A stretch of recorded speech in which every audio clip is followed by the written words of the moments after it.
The elegant staircase twisting up to... No, Carol wasn't going to think about that, about Kathleen falling from up there. "Dad!" Nick suddenly shouted, the word bouncing back at them from the far recesses of the hall. "Dad!"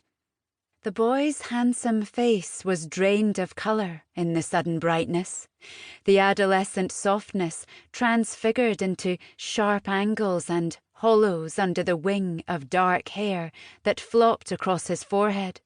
He pushed it back absently. "Where are they?" he half whispered.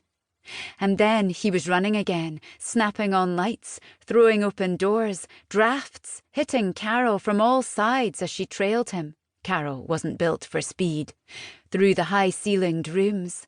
It was still Kathleen's house. She was still everywhere here, in the restored fireplaces, the carefully chosen, muted, authentic colours, the tasteful antiques, and the chintzy armchairs and sofas. She followed him along the panelled corridor to the kitchen. Country house style, as Kathleen had called it. Maggie wouldn't know country house style if she met it in her soup. But at least the woman hadn't tried to put her own stamp on the place. It was all just as it had been in Kathleen's time, except for things like the David Bowie tea towel draped over the rail of the pale blue Belling cooker, and the orangey pine rocking chair in which Maggie fed Isla.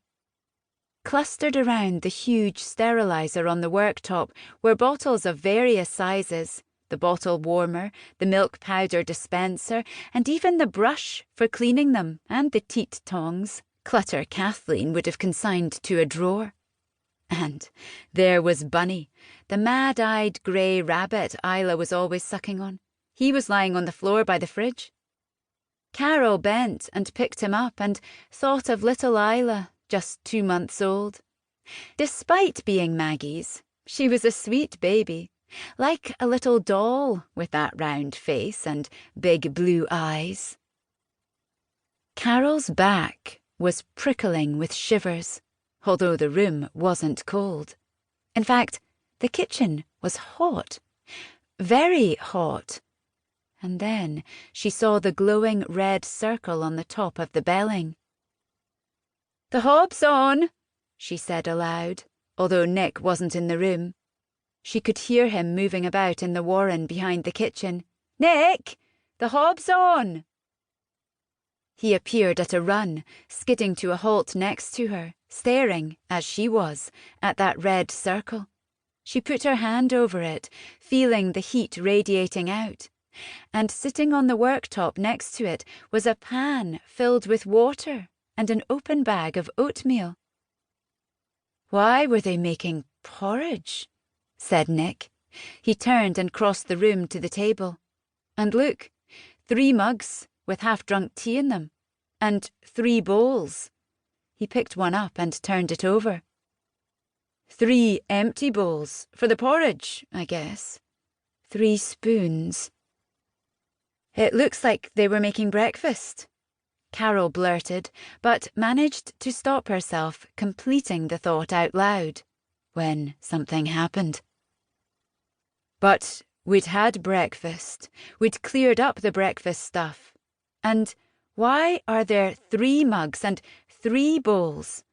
Isla isn't even on solids yet, and she doesn't drink tea.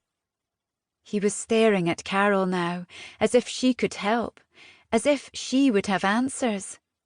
Someone else was here. Who else was here? And then his face collapsed, and she was reaching for him, and he was shaking his head and backing off, and oh, it was heartbreaking, watching him try to master himself, try to face this latest crisis in his short life. "We need to call the police," he choked. "I knew something like this was going to happen. I'd been trying to tell Dad ever since Maggie moved in. I've been trying to tell him, get him to see what she's really like, but he wouldn't listen. And now she's killed them. Oh, Nick, no!" Finally, he let Carol pull him in.